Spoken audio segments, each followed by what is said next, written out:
how many Muslims are we today in India?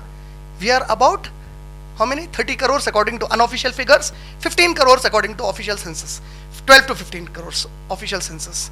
How many Muslims have ever thought today that I am living in a society where Allah's law is not prevailing, and you think you will be forgiven by Allah, not even thinking to get it for you? The Prophet is suffering to get this law. The Sahaba are martyred to get this law. The Sahaba are struggling to get this law. The Sahaba are giving up everything to get this law. And you and me as a Muslim, we do everything without realizing that this law has to be brought if you are a Muslim. Whether it comes or not, that is Allah's will.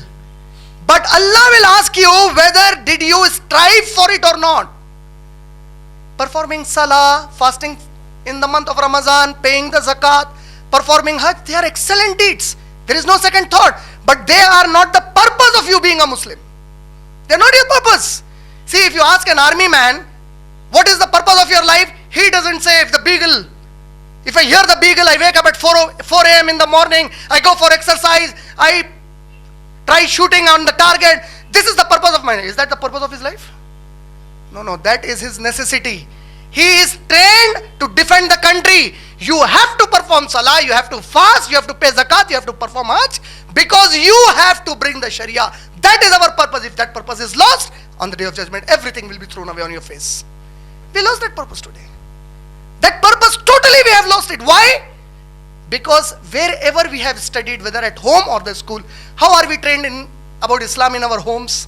So the father and the mother, if they have some knowledge, they teach you alif, ba, ta, and you learn Arabic. If they don't have that knowledge and they don't find the time, they have a Maulvi Sahib. So that Maulvi Sahib comes chewing a pan in his mouth, that kurta pajama. And now when the child is coming back from a convent school, when he's coming back from St. Mary's school, he's coming from Little Flower, she's coming from St. Anne's school.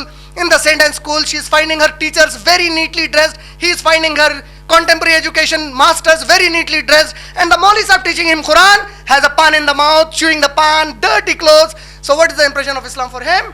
This is outdated now. This is outdated now. When does he learn it? Not after Fajr. After Fajr he does the homework. He prepares for the school. When he is totally retired from the whole day, when he is tired totally, then you are learning Arabic. When you are learning Arabic, what do you find? The child is being taught, this is Allah's kalam, read it. If you read one alphabet, 10 sawab. Man, bonus comes after the salary. Have you ever heard any MNC, any business institute that gives bonus to the person without giving him the salary? Can you get a bonus without a salary? You can never get a bonus. That sawab is a bonus. What is the salary? The salary is how much did you practice and preach it. That is the salary you'll get. How much did you do that? We are not doing it. You know sabr for us? We read Suratul Asr, Wal Asr, and then Watawaso bil haq, Watawaso bis sabr. I am grateful for that question. It gave an opportunity to give another talk now. Watawaso bil haq, Watawaso bis sabr. What does it mean? You should be on the truth, and if trouble comes, you should make sabr. So ask a Muslim, what is the sabr for him?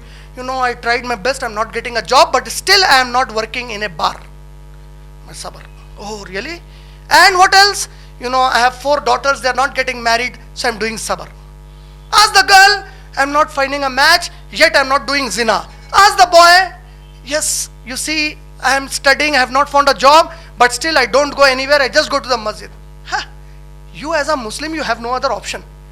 You can't do anything else. This is not sabr. If this is sabr, what is the difference between you and so many non-Muslims going through the same phase of life? There are so many Ramlus, there are so many Johns who have the same conditions. There is a Ramlu who did his PhD and still he is in the hostel of Osmania University because he didn't find a job. What's the difference between you and him, man?